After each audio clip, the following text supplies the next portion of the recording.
Sorry, I missed the kirtan. There was literally nowhere to park this morning. We're not finding parking place. Such a popular spot, Krishna house has become.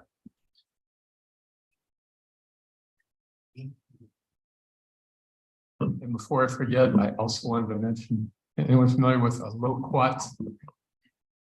A loquat. So yesterday was loquat harvest, so I brought a bunch for breakfast. Just don't bite into them; they have a big pit. Okay, they're very sweet. You have to nibble. Right? Just for a warning. Okay.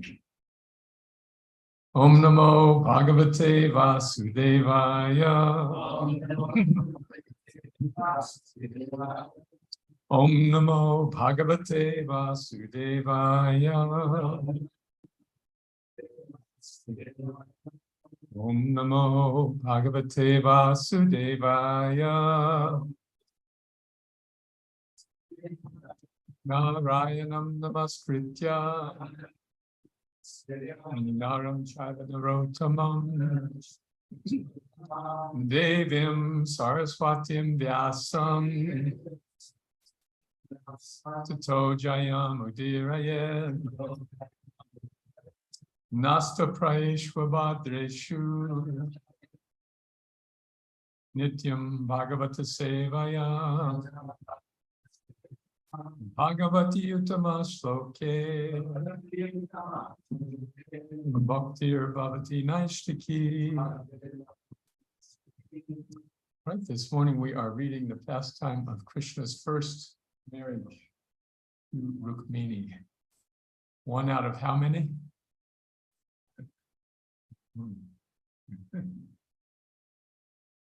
Okay, we need a few readers, volunteer readers this morning. Yes. We need someone to read Rukmini. Any scoundrels in the room? Rukmini? Okay, Chris. Rukmini.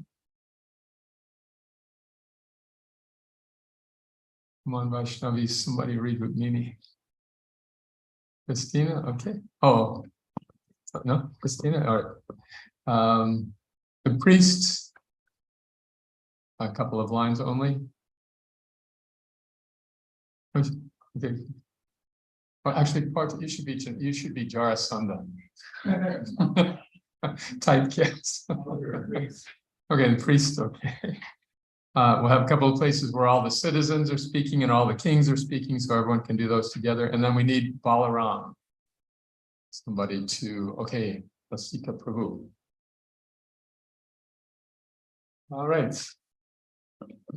So as you recall, what was our pastime on Friday? What we were discussing with Deva Prasta Prabhu? Yes, Jarasandha and Muchukunda. Now, after Jarasandha attacked Mathura and Krishna, along with Kalyavana, Krishna ran from Kalyavana and was able to defeat him and liberate Muchukunda from his sleep, something like an ashram leader does. And after that, Jarasandha again began chasing Krishna, and Krishna jumped off a mountain. Jarasandha thought he was dead. So this is where we pick up. We'll go ahead and let's go to verse 6. What page is that? 258. Okay. 258. Everyone ready? Lord Balaram, the elder, his maturity attained, then married Revati, as Lord Brahma had preordained. Lord Krishna took the princess Rukmini to be his bride by overcoming Sisupal and those who took his side. Said Vishnurata, why did Krishna marry her by force instead of by arrangement or some other normal course? Please tell me how he beat his foes. I never tire to hear Lord Krishna's pastimes. Speak on, please, and cleanse the atmosphere. Said Shukadev, King Bhismaka had 5 boys and 1 girl. The daughter, Rukmini, was a great beauty of the world. When she heard of Lord Krishna from some sages passing through, she knew within herself no other man would ever do. Lord Krishna also heard that Rukmini alone comprised a perfect wife, attractive, chaste, auspicious, young, and wise. Rukmini, her elder brother, hated Krishna, so he said, I don't care what you think, you'll marry Sisupal instead. Upset with this arrangement, Rukmini implored a priest to take a note to Krishna with a plea for her release. The trusted priest reached Dwarka, discreet and all alone. The guards brought him to Krishna, who was sitting on his throne. Sorry, we need a Krishna also. I forgot him. One might be Krishna. Tosyananda, how about if you be Krishna? At once, the Lord attended to this unexpected guest. He worshipped him and made arrangements for his food and rest. The Lord then came to visit and inquire of his task. Massaging the priest's tired feet, the patient Krishna asked, O best of the exalted brahmans, is your mind at ease? Are you performing all your sacred rituals in peace? While some men would be restless even in Lord Indra's house, a saintly priest like you can thrive on principles and vows. I bow to you, a faithful soul who cares for others' pain. I pray your king takes care of you and all in his domain. Where is your home? What service brings you here across the sea? How may I serve you? Kindly now disclose your task to me. The priest said nothing in response to Krishna's words. Instead, he brought out Rukmini's clandestine letter, which he read.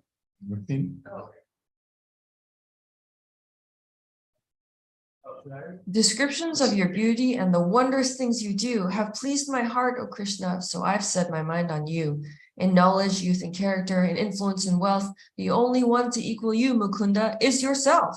What well-raised, noble, sober, young, and eligible girl would not select a groom who can enchant and thrill the world? Thus I have chosen you to wed, to you I now submit. Yet I'm betrothed to Sisupal, who is totally unfit. He's like a jackal set to take away a lion's meal. Almighty One, please come at once and let our vows be sealed.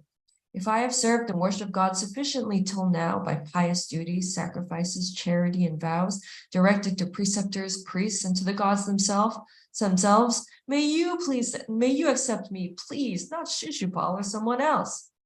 Invincible Lord Krishna, if I frankly may suggest, tomorrow you could mingle in our kingdom as a guest. Before the wedding starts, you could approach me on a horse, defeat the troops of Sisupal, and take me off by force. I live inside the palace, so you've probably surmised. My relatives might try to stop you, fight with you, and die. Instead, before the wedding, I shall dress up as the bride and go to Durga's temple. You will find me there, outside. Great souls like Shiva do away with ignorance and lust by worshiping your lotus feet and rolling in their dust. If I cannot contain you, Krishna, I shall take my life in hopes that in some future lifetime I may be your wife. The priest concluded. Rukmini entrusted this to me and asked that I deliver it to you exclusively. And now that I have filled her wish and brought her words to you, please carefully consider what your lordship wants to do. Lord Krishna took the Brahman's hand and smilingly replied, We want each other. I shall not take rest till she's my bride. I sense her brother stops our marriage, how I'll thrash his men. As one pulls flames from wood, I'll rescue Rukmini from them. Oh, Daruka, my chariot at once, we must depart before this bogus so-called wedding ceremony starts. His driver, Daruka, yoked Krishna's horses then and there, one blackish blue, one green, one gold, and one of fine white hair. Lord Krishna scaled the chariot and helped the priest climb on. Then Daruka picked up the reins and urged the steeds, "Ride on." The horses ran so swiftly that it seemed they might take flight. They made the trip of many days within a single night. King Bhismaka, the father of the bride, who had succumbed to Sisupal's proposal out of fondness for his son, prepared his kingdom grandly. Every avenue and road was cleansed, adorned, and scented, almost like the god's abode. Triumphant archways spanned the roads, uplifting every soul, while multicolored banners fluttered high on bamboo poles. The citizens left perfumed homes dressed up with flawless taste in silken garments, garlands, gems, and fragrant sandal paste. According to the Vedic codes, King Bhismaka gave heed to brahmans, gods, and forefathers by filling all their needs. He then requested learned priests assembled at his side to chant the sacred mantras for protection of the bride. Some priests made gifts to planets, keeping fortune in the fold. King Bhismaka rewarded all with foodstuffs, cows, and gold. The father of Prince Sisupal, King Damagosh by name, observed the priests of Bhismaka and had his do the same. Along with priest, King Damagosh deployed his royal force of elephants, gold chariots, and men on foot and horse. Then Bhismaka met Damagosh to praise him and present his guests with keys to his fine quarters, built for the event. The friends of Sisupal disliked Lord Krishna deep within. They too arrived with armies packed with thousands of strong men. Everyone. They agreed, and all their men stood by to see the travesty proceed. When Balaram learned all of this through one means or another, he rushed off with a fighting force to look after his brother. As all the guests and soldiers gathered, Rukmini began to brush and bathe and dress in fine new clothes and costly gems. Her trusted priests had not returned, so she grew more distraught. Not seeing Krishna anywhere, the lovely princess thought, Alas, the dawn has almost come. By nightfall, I'll be wed. Lord Krishna hasn't come, nor has the priest I sent ahead. Perhaps Lord Krishna sees some fault and won't accept my plea. My priest in turn went off somewhere in his despondency.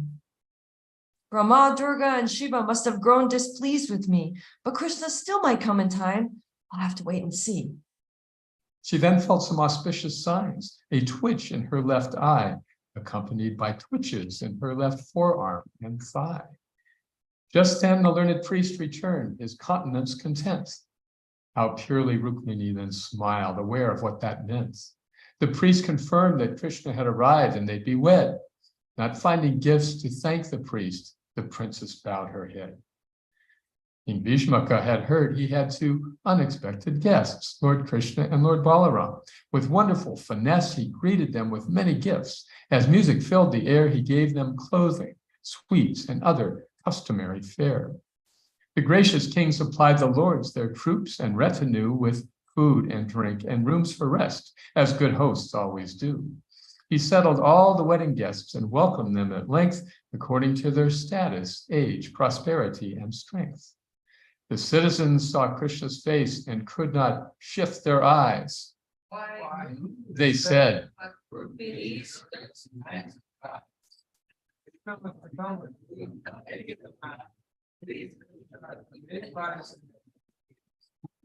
and Rukmini, well guarded, stepped outside the palace gates and walked to Durga's temple as the ritual dictates. The guards raised swords. Her friends and loved ones walked with Rukmini. Despite the horns and drums, she thought of Krishna constantly. Behind the bride, 1,000 women bearing gifts and foods sang psalms and prayers from Vedic scriptures, settling the mood. The singers sang and heralds cried. Musicians played their scores until the bridal train arrived before the temple doors. The princess washed her hands and feet and took, for purity, a sip of sacred water. Then, before the deity, she prayed to Goddess Durga to fulfill her inner hope. May Krishna rescue me today, and may we then elope. The elder women guided her through further rituals involving gifts of incense, clothing, food grains, lamps, and jewels. They offered Goddess Durga food in great variety, including cane juice, sweetcakes, fruits, and many savories. The remnants went to Rukmini to honor as prasad.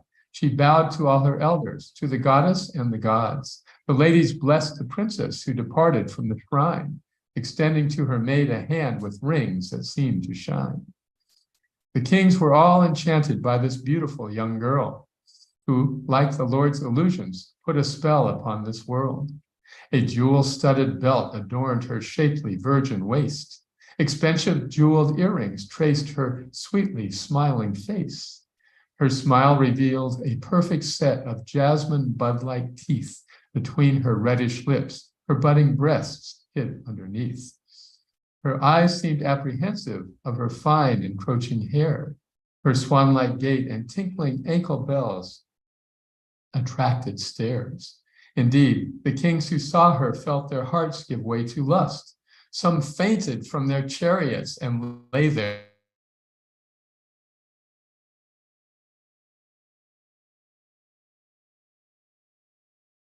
Lord. And then she saw him. Krishna saw her too and seized the bride, who jumped aboard his chariot and gladly to his side. The kings attacked, but Balaram repelled them right away, and Krishna, as a lion rebuffs jackals, took his prey. Jarasandha, a leading guest, screamed out a different view. Oh, damn, how could this excellent event have gone askew? These cowherds kidnapped Rukmini. It seems that rats or mice have made off with a lion's food. Now they must pay the price. The royal friends of Sisupal, their fury unconfined, roared off in chase of Krishna and their armies right behind. Lord Balaram and his divisions, seeing them give chase, turned sharply round to stand their ground and meet them face to face. On elephants and chariots and horses they arrived. Their arrows rained on Balaram like storms on mountainsides. The slender Rukmini saw weapons streaking through the sky and shyly looked at Krishna's face with terror-stricken eyes. Lord Krishna laughed and said to her, Beauty, lift your chin and watch this wicked force become demolished by your men. The Yadu heroes cut the charging chariots in half and pierced great steeds and elephants with heavy iron shafts. Soon weapons, lifeless limbs, and slaughtered beasts lay all around. Decapitated heads of many soldiers hit the ground. The kings could not stop Balaram and Krishna, so they said, so he just lost a fiancée and not a darling wife. At this point, Sisupal looked drained and hopeless for his life. The kings were sad to see their friend preferring to be dead. Jarasandha, their leader, went to Sisupal and said, My tiger-like associate, this episode has passed. The happiness and sadness of this life will never last. As puppeteers can make their puppets stumble, dance, or twirl, so God imposes ups and downs on all within this world. Why Krishna's triumphs over me have come to 17, on only one occasion could I drive him from the scene, but I do not allow myself to cry or celebrate, for I can see that everything depends on time and fate. So today we've been defeated by the smaller Yadu force, and yet you see I don't agree to wallow in remorse. As circumstances brought to them an unexpected win, tomorrow it shall favor us to conquer them again. Persuaded by these statements that their luck had been postponed, King Sisupal and his surviving friends went to their homes. Rukmini, however, couldn't bear his sister's choice of grooms and galloped after Krishna with 100 strong platoons.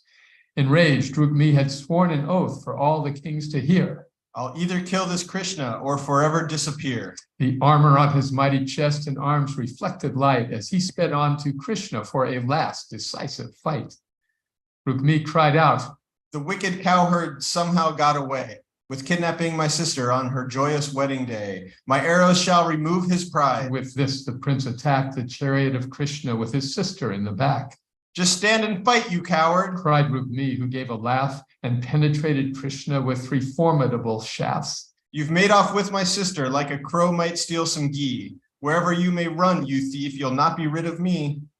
Release this girl before my stinging arrows finish you. Before Rukmini could shoot again, his bow was sliced in 2. The smiling Krishna's arrows flew in streams without a lag and struck Rukmini, his horses, driver, chariot, and flag. Rukmini was quite heroic, fighting Krishna on his own. He took a new bow, even as Lord Krishna's shafts had flown. Again he struck Lord Krishna, who again destroyed his bow. Though he had lost, Rukmini was cross and not prepared to go. He picked up sword and shield, spears and bludgeon in his blitz, but Krishna's arrows struck each weapon, smashing them to bits. Rukmini then snatched a sword and dashed at Krishna once again, appearing like a tiny bird who flies against the wind. Lord Krishna smashed that weapon too, and taking his sharp sword, prepared to kill this enemy who would not be ignored. On seeing Krishna set to kill her brother, Rukmini bowed down at Krishna's feet and, speaking softly, made this plea.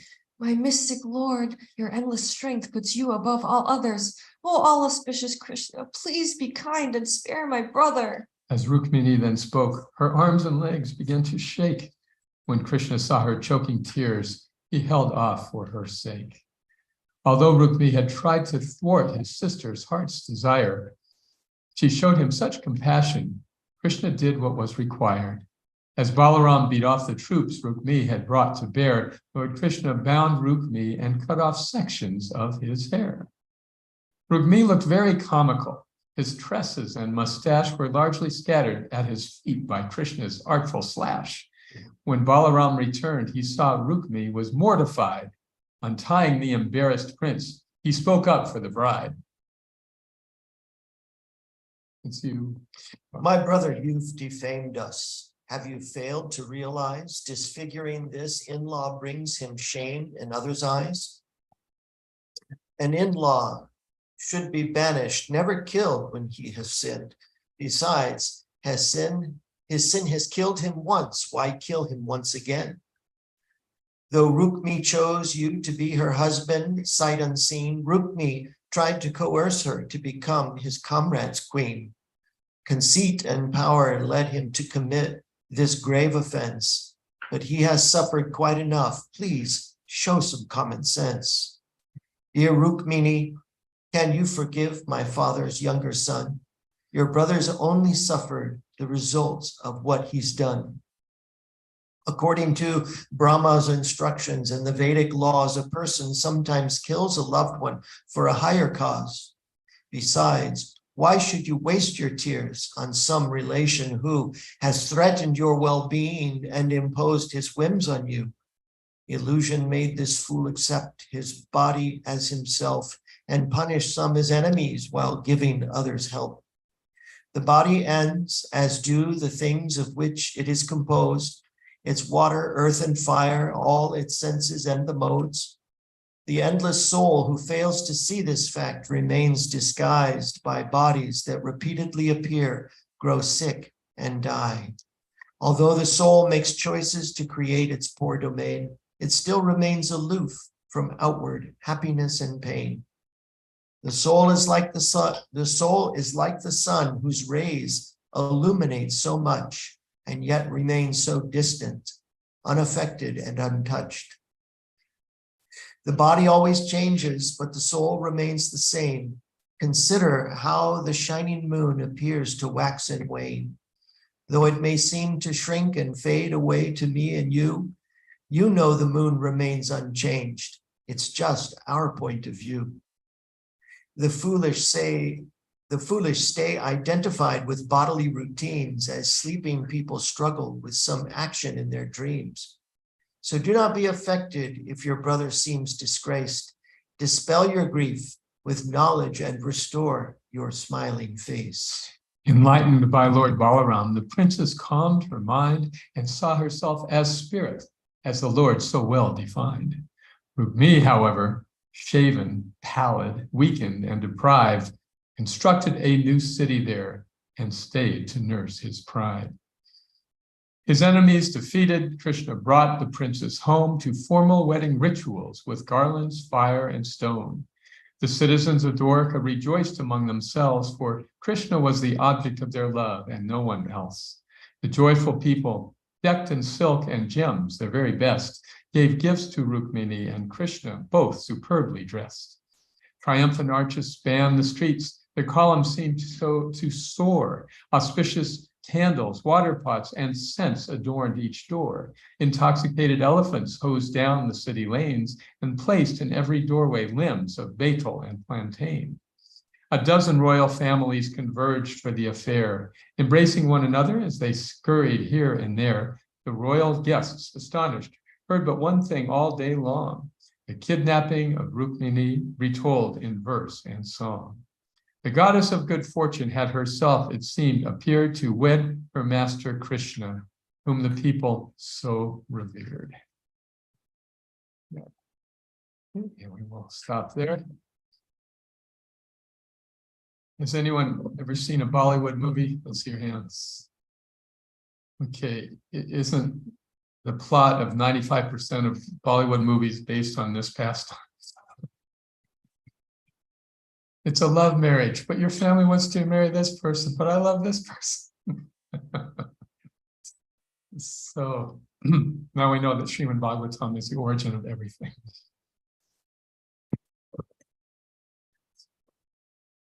Big dance scene. Yeah, with the big dance scene. No, we did the dance scene earlier today.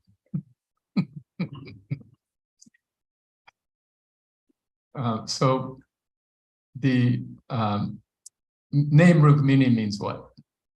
Anyone know?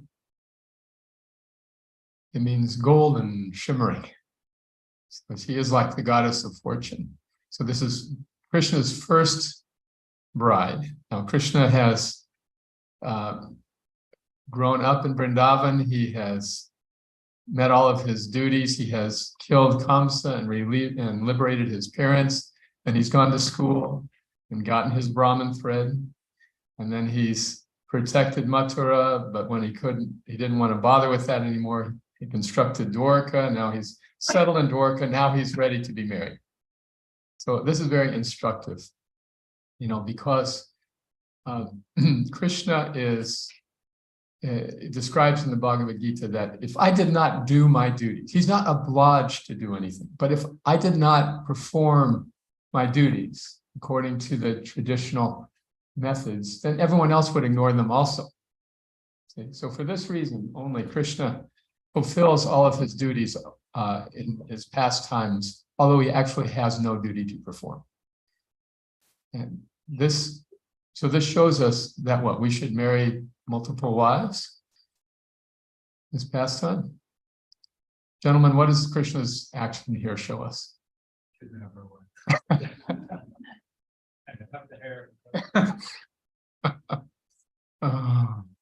Okay. Any other thoughts?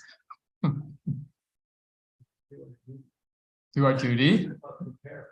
Prepare first. Yes. Yes. Particularly when making a transition from single life to married life.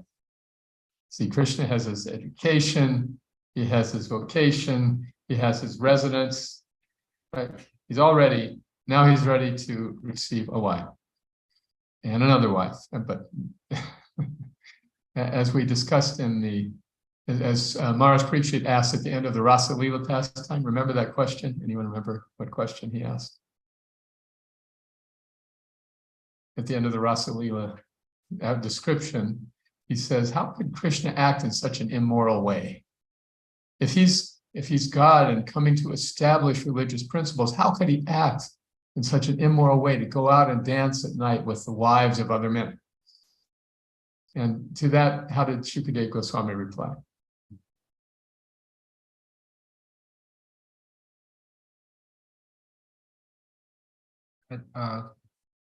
They're actually like Krishna's wife, like Krishna is the only person in this world. That was a supplementary point that's made. But what he said was that great personalities can do things that we are not allowed to do. Then he gave the example of, you want to remember? Lord Shiva. Lord Shiva drank when there was an ocean of poison generated, the churning of the Mandapa mountain. Then Lord Shiva came and drank it to protect all living entities. So he drank it, which no one else could do. No one else could have tolerated a drop. But when he drank it, his throat turned blue. He's therefore known as Kalakantha. But Krishna, on the other hand, can absorb all sinful reactions without any effect. So this was the answer, that Krishna may do things that appear immoral because it's his privilege and his right to do so. So in this case, the kidnapping of a bride is within the bounds for Kshatriyas. There's many examples of heroic princesses or princes kidnapping brides, sometimes against their will. Can anyone remember another example from the Bhagavatam of a bride being kidnapped by her will? This was not Krishna directly, but one of Krishna's dear associates. We haven't read this pastime yet. Gopiji, when you remember? Huh? Arjuna, yes. Arjuna kidnapped Subhadra, who also wanted to be married to him instead of Duryodhana. So the kidnapping is not the immoral part. What is the questionable part would be marrying so many wives. Now, I remember that there was a radio interview of a devotee in Los Angeles one time, and one caller brought up this question: how could you worship a god who married so many wives? What kind of deity, what kind of lascivious deity are you worshiping? And the devotee answered very intelligently. He said, well, according to our scriptures, everybody, God is the supreme husband, and everyone is Krishna's, it's his wife. Everyone is enjoyed, Prakriti, and he is Purusha, the enjoyer. There was another, it's funny, there was another instance of this. This was in Europe some years ago, when the government had accused the devotees of being cult, and they had brought a case to court. And it was championed by either the Greek Orthodox or the Catholic Church, I forget which. But anyway, they were bringing the case as sort of the state religion. We don't want these Hare Krishnas here. They are immoral and destructive. So the judge was hearing the case, and then the prosecution, yes, brought up this point. This Krishna married 16,108 wives. So the devotee then explained, well, we see everybody as meant to be God's wife. And the prosecution gets it. See just how crazy this philosophy is. And then the defense attorney asked, there was a nun present. And he asked the nun, so what is your vow as a nun? She said, to be the bride of Christ. So the devotees won the case. So the idea is that Krishna can do things that we can't do. And therefore, we make the mistake sometimes of saying, okay, Krishna did this, so I can do also. Krishna was with other women's wives, I can also be. Krishna married women spontaneously, so I can also do that. They say, Lord Shiva smoked ganja, so I can also smoke ganja. The yad archarati shrestha. Yeah, this is the prasad. Whatever the great people do, I can also do. So, of course, this is a mistake because of this point I made earlier that, yes, Krishna can do things that we can't do. So, at the same time, Krishna does observe the basic rules of Dharma, that he was prepared for his marriage. So, marriage is a big transition for devotees. It used to be that when you were a new devotee, you were a single person, and when you were fixed up, then you could get married. And then in the 70s, the wild 70s, it kind of turned on its head and said, if you're really advanced in Krishna consciousness, you never get married. And anyone who gets married is fallen. And they'd say at the wedding ceremonies, oh, welcome to the deep, dark well. Nice of you to drop in. So it said that, as one person put it, when I was not married, I felt incomplete. Then I got married and I was finished.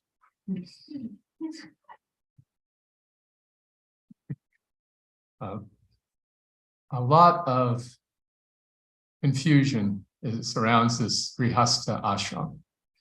So as a crusty old Grihastha, I want to conclude class with a few words about that. Is that all right?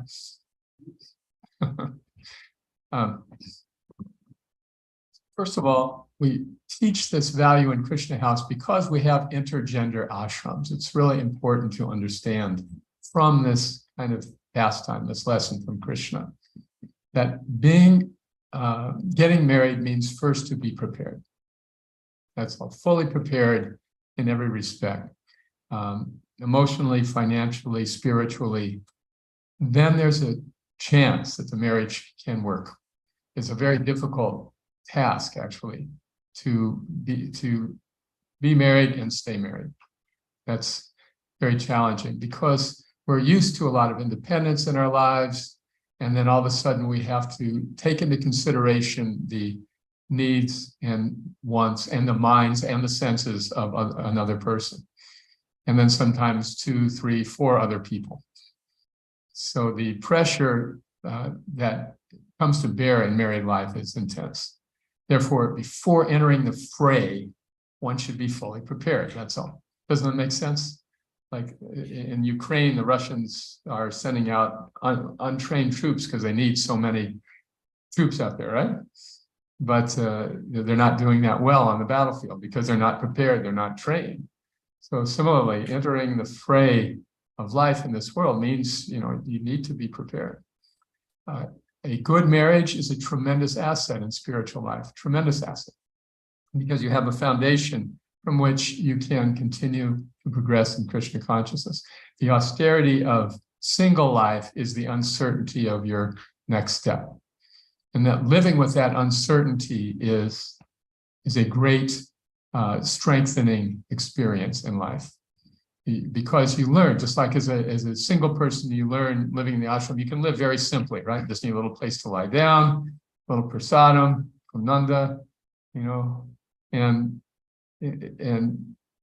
some friendship, some association, haribol.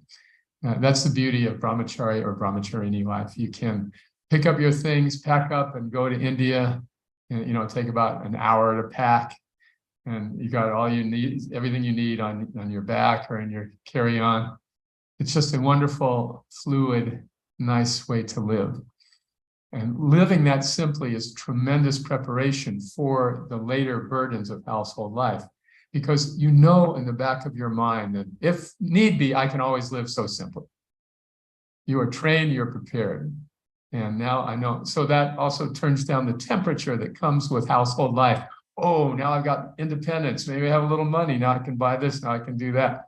And we start accumulating. Atogriha kshetra sutapta vritaya, as Lord Rishabhdev said. First, there is marriage, and then atogriha. First, then you need a place to live. Kshetra, you need a vocation. Sutapta, then you have all kinds of relatives, and vritaya, then you need money to pay for the whole thing. Togriha kshetra sutapta vritaya. Janasya mohoyam aham mameti. In this way, one increases life's illusions and thinks in terms of I and mine.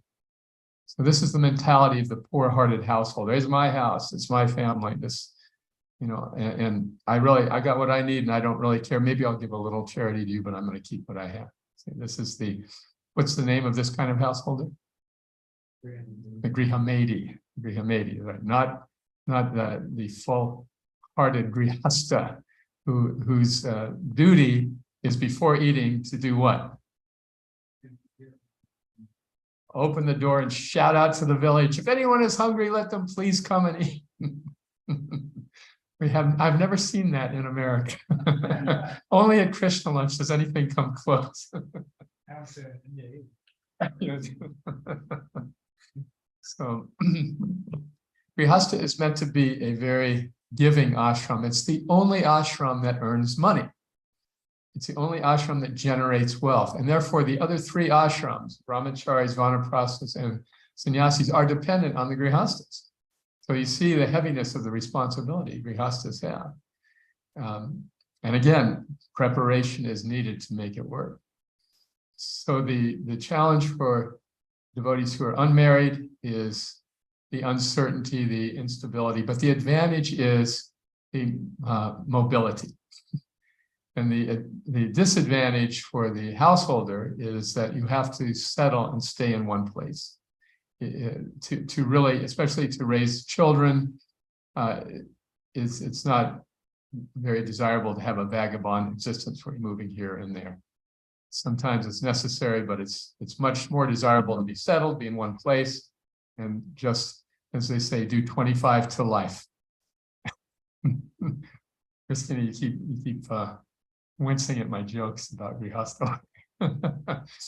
I don't mean to put down grihastha life. Like some people say, there's the renounced order and the denounced order.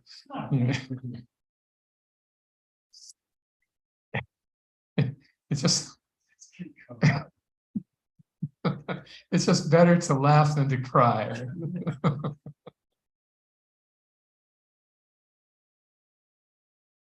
Household life is really been, for me, a fantastic experience. It's just very challenging. It's much more challenging than single life, much more challenging, but it draws out of you the capacity to deal with the challenge. So being prepared that's why we always talk about it so much.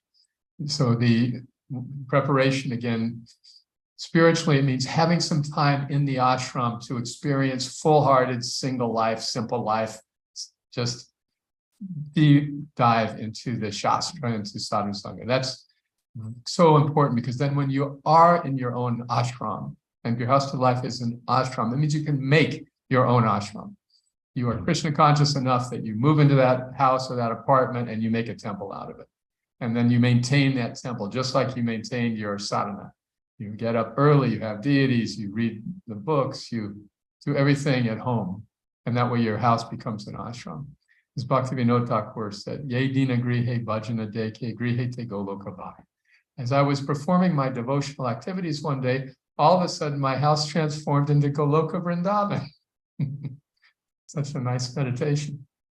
So householders may have the spiritual strength to maintain the ashram. They need to have the economic strength to support a family.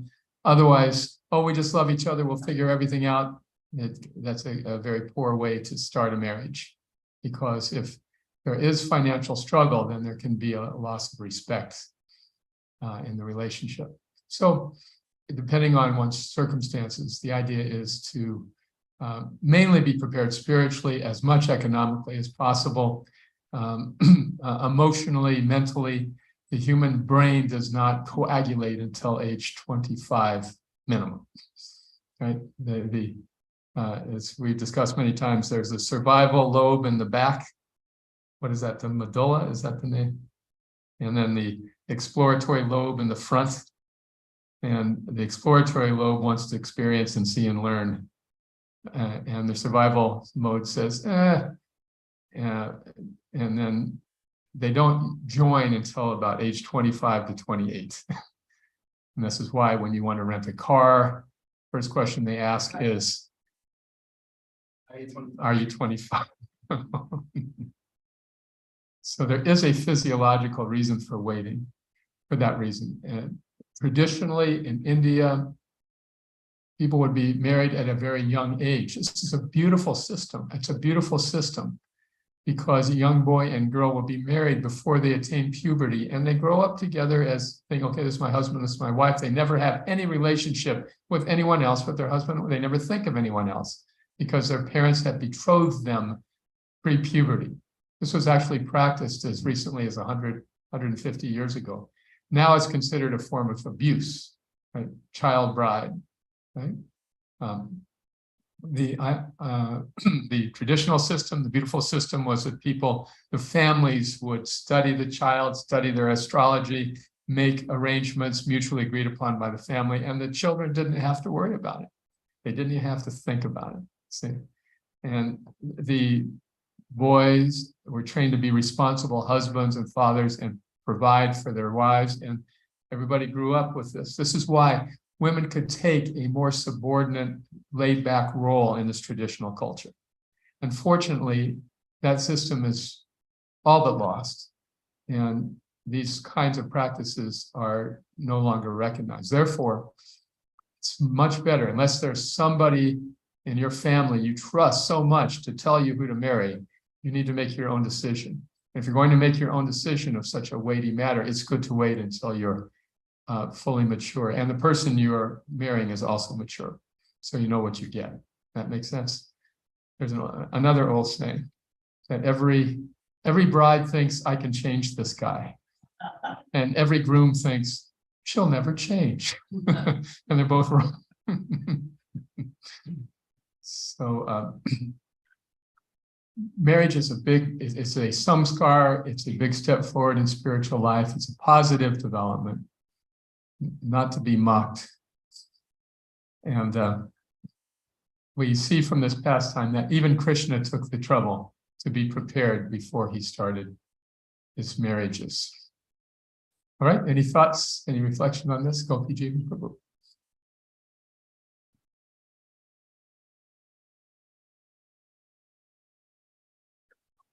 Hare Krishna Prabhu, thank you so much. You were mentioning that in some ways, Grihastha ashram is definitely much more challenging than a brahmacharini ashram. But a thought just struck my mind. I think there's another category which is more challenging than anything else. And that's the category when you're actually kind of floating in between and not properly situated in either. So because to be a brahmachari actually means that you fully submit yourself. You don't try and be independent. You don't try and like kind of worm your way into situations, getting away with as little responsibility as possible. You have to be very accountable and very surrendered as a brahmachari. Sometimes devotees are kind of in between. They try and be single but still work to be financially independent. They're not really slotted in with a temple or a spiritual master. So then you just end up not having any kind of shelter. Ashram means shelter. So that's the most challenging of anything. Yes, Prabhupada had a name for that position. You can call it bachelor daddy. So don't be a bachelor daddy. Right. A lot of that has happened to men, particularly because of the poor training from my era back in the 70s. Where there was so much emphasis on renunciation and no preparation at all for grihastha life. It's like, yeah, you should be a brahmachari, be a brahman. Oh, you want to get married? Okay, have a nice life. Much that was it. And so we've learned a little bit since then. No. The reality is that 95% of us are going to be grihasthas. So why don't we get prepared for that? Let's be trained. And that's why we talk about this subject like this. And people get married, not out of lust, but out of loneliness in most cases. People just feel the need to have more companionship. And they feel more need for independence. And they feel more need for self-expression, right? That is subsumed when you're taking life in an ashram. So life in the ashram is very good. Everybody's got a shelf life for it. And then when that time comes, enlightened managers like Shruti Sagara Prabhu will say, oh, you want to get married? You have to leave now. You want to get married, that's fine. Let's make a transition. What do you need to make this ashram transition? I asked for the first salary. We only want your first paycheck and your firstborn child. Only when they come. No, in reality, you could say if somebody wants to get married, then they have some time. They're given to, you can just stay in the ashram, you don't have responsibilities, you don't have requirements other than the spiritual practices, which are universal for every resident. But you can get your job or finish your education or what you need to do so that you can responsibly make that transition. And that's the idea. So these are the kind of things I wish I had had when I was in that position. And you're right, for me, it was one of the most awkward parts of my spiritual life. So even when it's awkward, though, if one keeps chanting, Krishna will help them through it. And that's also what I have experienced. Okay, thank you very much. Any other reflections, comments before we wrap up? Rasika Prabhu, the lifelong brahmachari. Okay, let's see.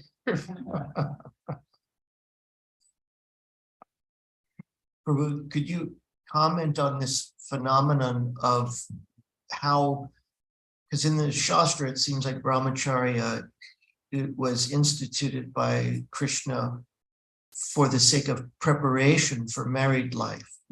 How did it become this other thing that is separate kind of from the varnashram dharma, the actual process going from one rung to the next, and become sort of a separate category that, you know, you're either going to get married or you're going to become a brahmachari for the rest of your life. It's, I think that's caused a lot of problems. Can you comment on this? Absolutely, yes. It was a result of an impersonalist influence, you know, because the impersonalists have this higher ethic on renunciation. They say that you cannot really begin your sadhana until you're a sannyasi. Prabhupada comments like that. You can't even really start being a spiritualist until you take sannyas. So that kind of crept into our movement in the 70s.